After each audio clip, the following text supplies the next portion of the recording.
Nathan.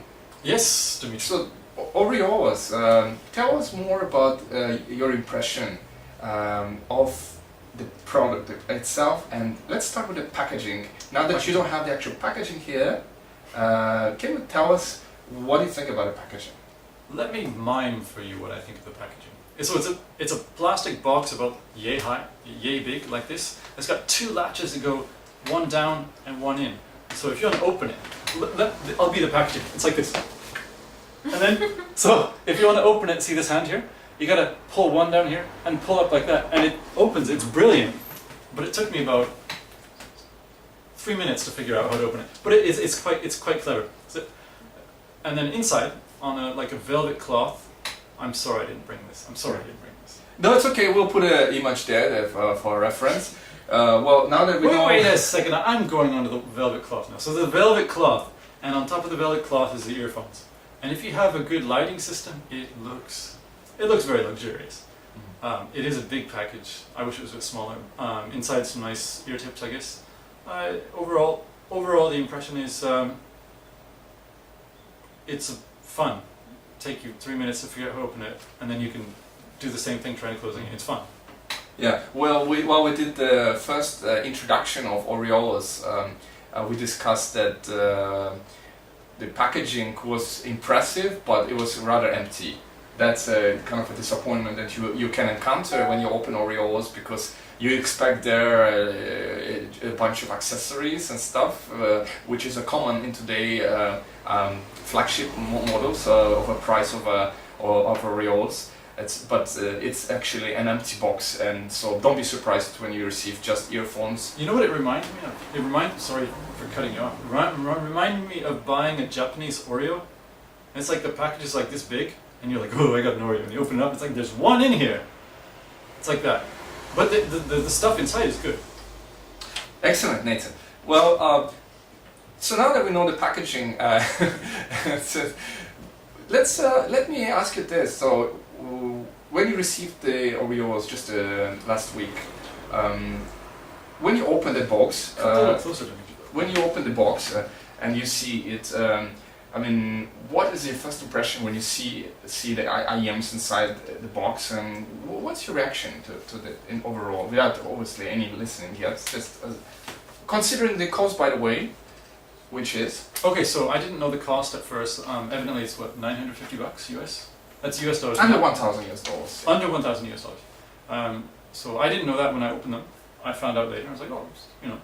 I think it's pretty much in line with a lot of earphones at the same price. The cable, is that the original cable that came in the box, or is that? That's correct. As it was just a sealed. It's a really nice cable. I swear I could kill a dog with it. We won't do that. There's a dog here. We won't do that. But yeah, it's a strong cable. It's I don't know, copper. What is it? Copper. It's copper. It's a straight plug. So you know, if you put it in your pocket, you. I don't know how it'll hold up, but it seems like a pretty nice cable. I like it. For $1,000, it seems pretty much on par. The earphone itself, if you want to get into talking about the earphone construction, we could do that. Yeah, so moving on with that. Yeah. So build quality, let's talk about build quality. It's solid. It seems like a nice solid acrylic shell. The sound tube flanges are, well, okay, it's a pretty nice thing. It has a little bit of a DIY feel to it, like nice DIY, do it yourself. So it's nicely contoured. There's no blemishes in it. It's even got the text on the inside of the earphone is then laminated over, so the text is not going to rub away or anything. That's nice. It's got three holes for the sound port. Oh, there we are. It's got 3 holes for the sound port, which is not typical, I think, of a university earphone. So that's kind of pretty cool. Alexa, may I ask you to please give to the beautiful women give a beautiful earphones, and now that we're talking about it. So the build quality. Here, I'm gonna model it for you, since you need a okay, never mind, can't see that. I'll zoom out. I'm not ruining your video, am I?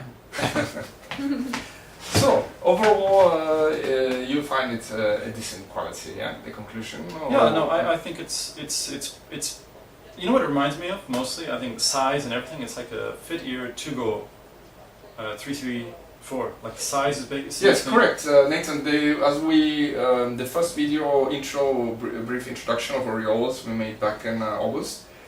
We discussed that the size of the IEMs itself, the actual body, it's pretty much about fit ear size. It's Yep. size of 334, so they are big.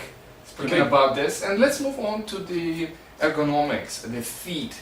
Now that we're talking about actual unit and in the ear, because we're obviously gonna wear it. So, what is your impression and experience with the wearing these earphones? I mean, I have questions from customers asking about the feet. Is it deep? Does it go deep? Does it, is it short nozzle? What is it? Tell us more about the feet and ergonomics. Well, the nozzle is rather short on this, and it's so the nozzle's short, and the flange is quite large, so it really grips onto earpieces, which is nice because if it's going to be a shallow fit, and this is kind of a shallow fit, you can use longer earpieces, and they will go in the ear farther, and you'll never just accidentally pull these off. So that part is really nice, and the little bum here, or whatever you call it, shoulder, bum, I don't know, the part that hits the inner trachea or meatus, it rests right against the meatus, which is quite nice. However, if you have a small ear, this will not fit. If you're my wife, it won't fit in your ear.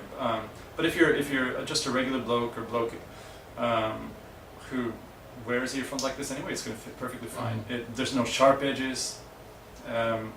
Maybe we can ask Harg-san, pardon for interruption, to wear it for us later on, and of course, see how it actually goes into the ear. We can do that. So why don't we do it now, Harg-san? Why don't we have it model? Want to try it? Okay. Yeah. Let's see how it goes. Let's Are see. you ready for if you this? can help. Yeah. maybe we should. I'll zoom this in. Right. Dimitri, maybe you can help with that. With the earphone? Sure. Because it's on that side. Okay. She has a dog in her lap, by the way, so if you're wondering why she can't use her hands. Alright, so this would be the right That's right right. one. Good. That's the right one. Maybe you can help, because that's probably the first time wearing this fancy. Oh. So Okay. let her have the need. Okay. I don't know her. Yeah. I just met her today. I don't want to touch her hair. It's okay. I'm an old guy, right? Okay. Well, Haruka's ears are rather small. It's so fit. Wow. I think her ears are rather small. If you can remove your hair a little bit, but it still fits. Well, generally, female ears are small. Small, yeah. Well, your ears are not May I so. touch the earphone? Okay. So I'm gonna rock it. I'm gonna pull it forward just a bit. Is that okay? Mm-hmm. Pain? Inside. No pain? Okay. Well, I can see that, Nathan. It's sticking out. Is it intended to be that way? If that fit in your ear without sticking out, you would have to have ears the size of. You'd have to have like elephant ears if it was actually to fit inside the ear. So there's absolutely it will stick out. So the design of this type of IEMs is not necessarily made for those people who want to sleep with them. It's not a low profile. It's not low profile, and even if it were with this sort of shape, if you were sleeping on it, your ear would munch around it, and that would stick out. So it wouldn't be comfortable for sleeping on. But if you sleep on your back, I don't see why not. But I wouldn't recommend it anyway because you can break the cables. So.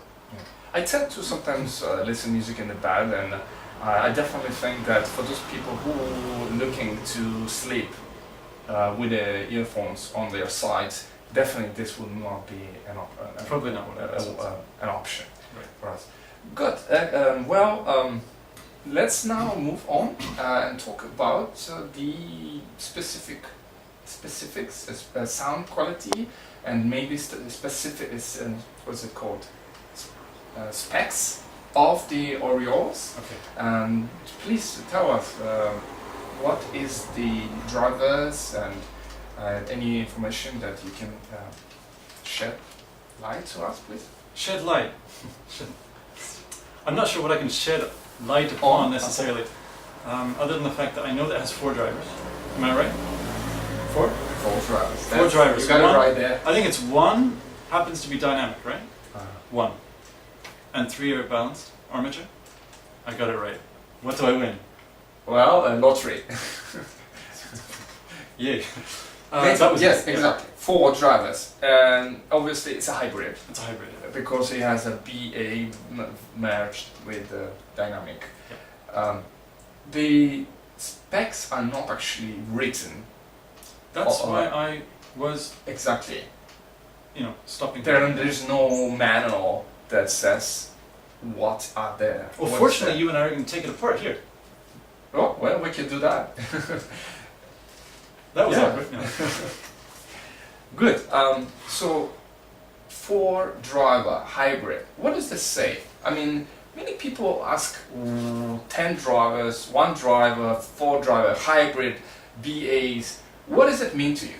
When you just buy something, or you want to buy something, and you have to face an option between 1 driver, or 10 drivers, or between hybrid or BA alone or dynamic alone. What is that you look upon? So, are we talking about sound quality, etc., or Anything that's you're drifting again? Come back to us. Yeah. All right. So, I'm afraid the dog will bite me. well, okay. Personally, I tend to be a single driver fan. Pardon me. I tend to be a single driver fan. However, I really love hybrids. So, I think everyone that knows me knows that I like an earphone called the Ultrasonic EQ, and a lot of people don't like that. And there are some serious problems with EQ. EQ has the bass can go crazy up, and then it can top out, and you lose definition and trance.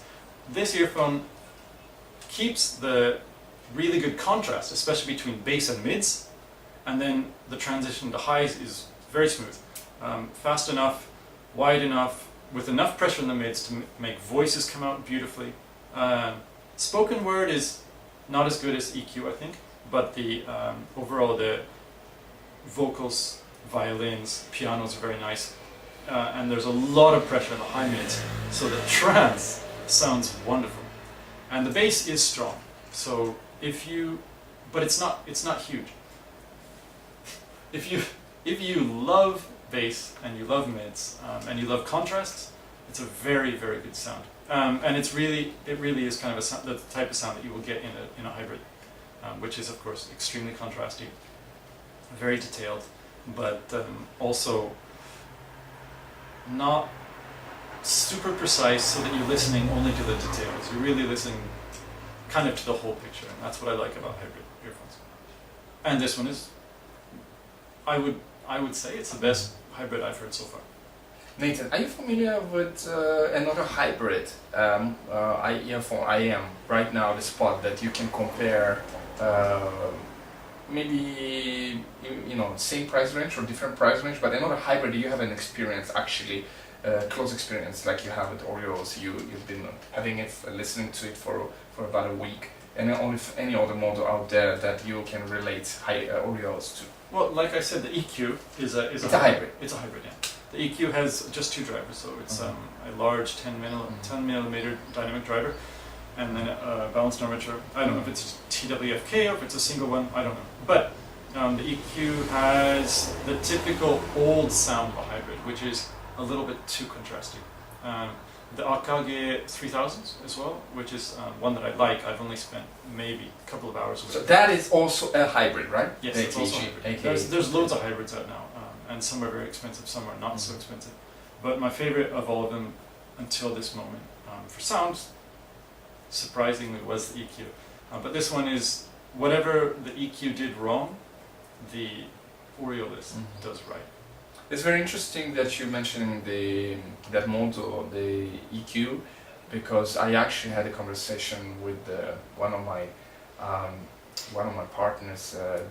We discussed about Orioles, and actually we discussed about EQ as well. Even though I wasn't really familiar with EQ technology, but the result was that the Orioles was way above IQ based on my partner's impression. He actually had to, you know, really was disappointed after listening to Orioles, but that's just their personal impression comparing to EQ. The EQ is really polarizing. Some people really love it, some people don't. And of course, everyone has their own preferences. Yeah. So I like it. I like it a lot. I have another a colleague of mine who I really respect, named Thomas Tsai, who does Simbicavum. He doesn't like it. But then I have another colleague at the Headphone List and some other place that really like it. So it's like you either like it or you're like, this thing is not worth $800. But I do agree that Orioles overall is a more balanced and more controlled sound than the EQ. And if the EQ made that sound, it would by far be my favorite earphone.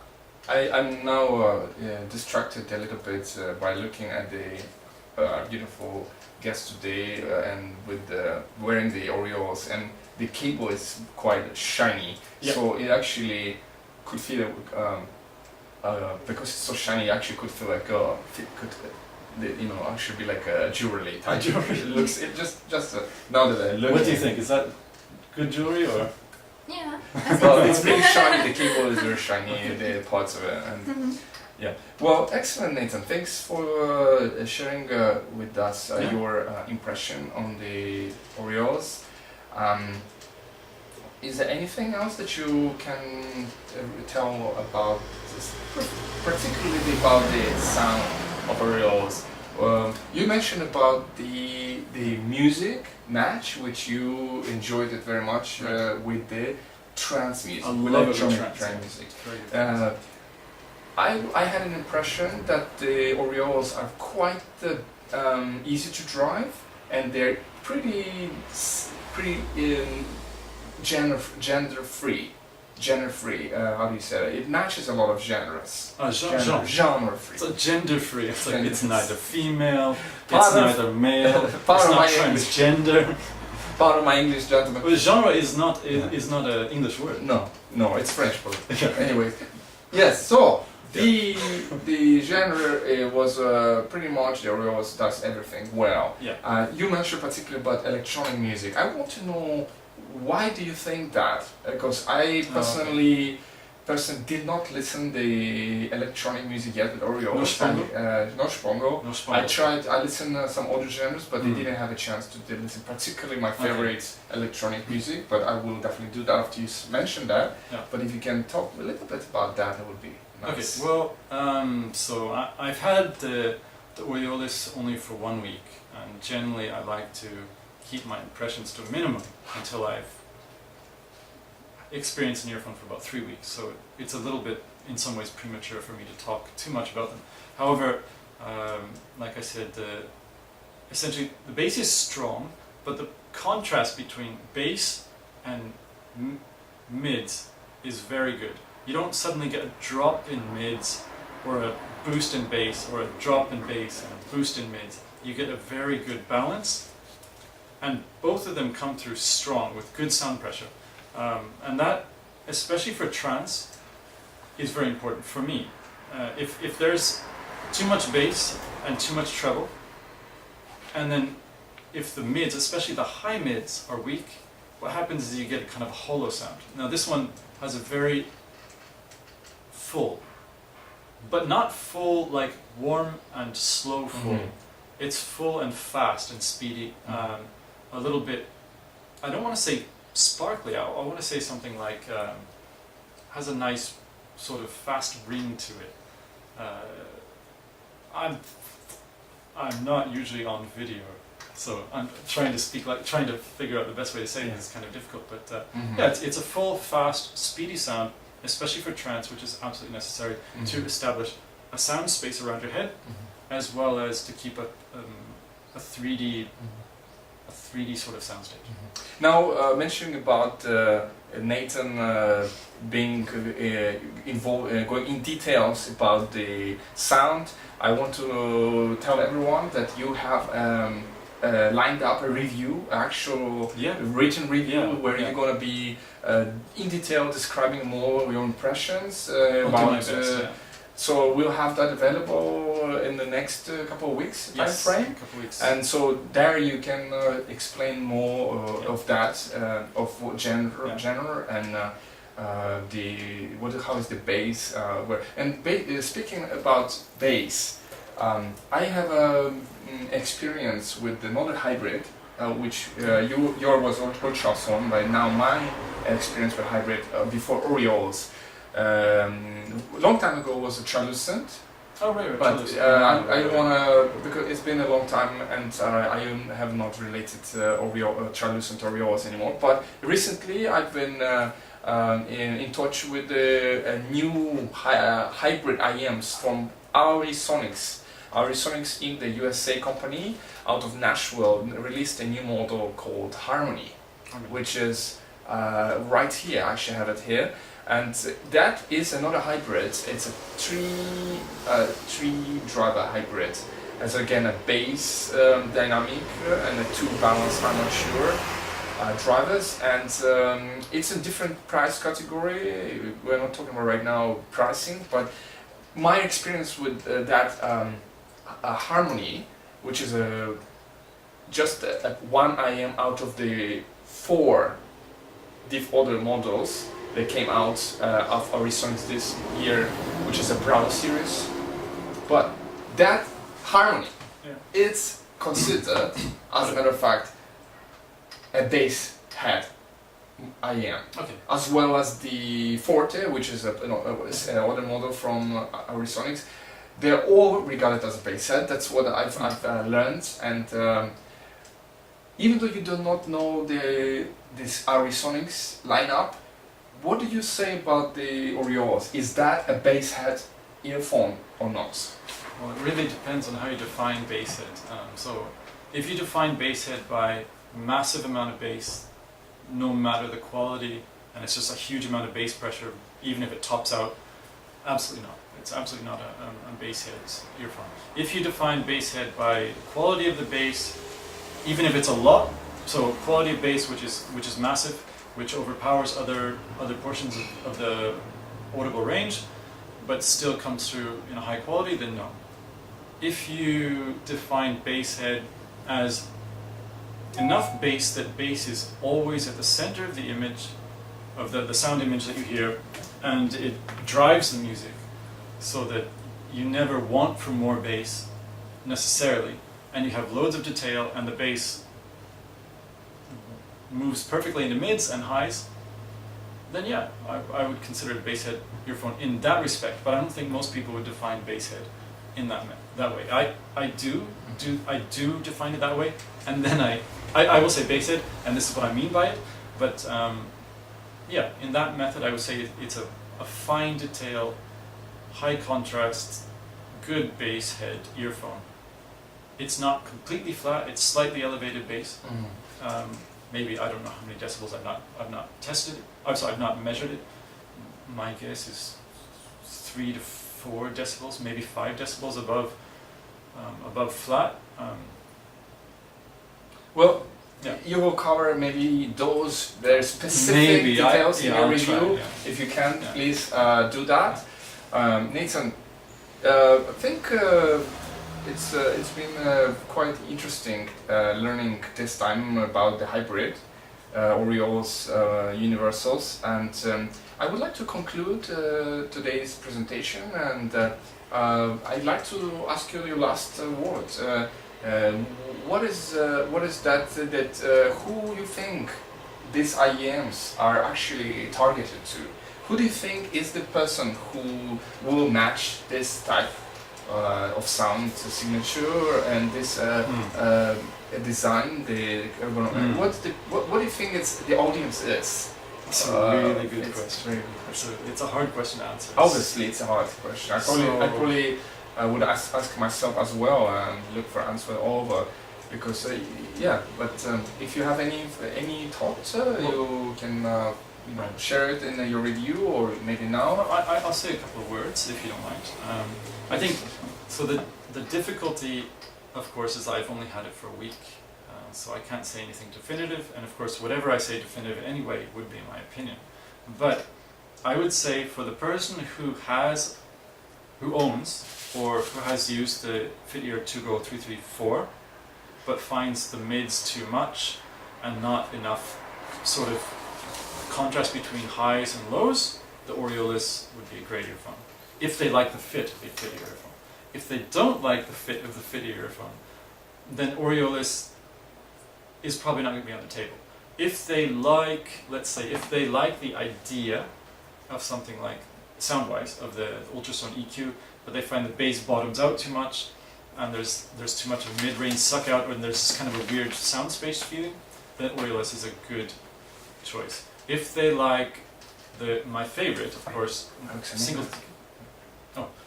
my favorite single driver would be the Grado GR10. If you love the Grado GR10 mid-range detail, but you wish there was just a little bit more 3D and pop, then the Aureolus is a great earphone. Of course, if the fit doesn't work for you, then you can't do anything. But yeah. So yeah, obviously going back to where we started at the feet, the ergonomics, how important it is for everyone who's considering for a universal feet model versus a custom. Nathan, well, that's great learning about your impressions and your advice here. Lastly, I think we forgot to mention that this a 2-pin. Right, it's a 2-pin coaxial, just like the Western and the UE style. Yeah. Western probably has a new. They may have changed it, but it's the original. The original, yeah. As well as the other models, the 2-pin it's a noble audio as far as I understand. We should mention though that it's so the port is recessed.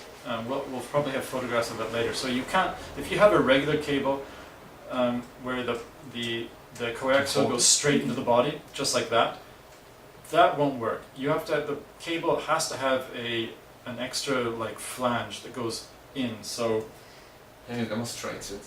Maybe? Is that so wait, that's yours, right? Here's my cup. So a lot of earphones. Like what? This is water, right? This is water, right? But well, you can tell our guest that it's water, but what isn't there is just between us. I will make a comparison between my head and this glass. It's going to be awkward, but so the earphones that don't have a recessed port, they just have it flush with you plug in the cable flush with the body, and it would be like this. And it just sashikomo right there. But if it's the one with the recessed, it has to go first into a recessed port, and then where you see the water, which is here, that's where the cable or the cable actually meets the earphone body. So this one, it goes like that inside, and then the two pins go down deep. And this is not a good explanation, but it is soft, at least an attempt. Well, very very good try, Nathan. I appreciate it very much, Nathan. Just now I've been observing Aureolus. I mean, it's been only about 3 months that I've been in possession. You found something new? There's a little vent here. You just found that today? Well, I didn't find it today, but we didn't mention this. We didn't mention and I think it's interesting. This is like the longest outro in the world. Yeah. So the vent, of course, would allow the bass driver to breathe. The vent is...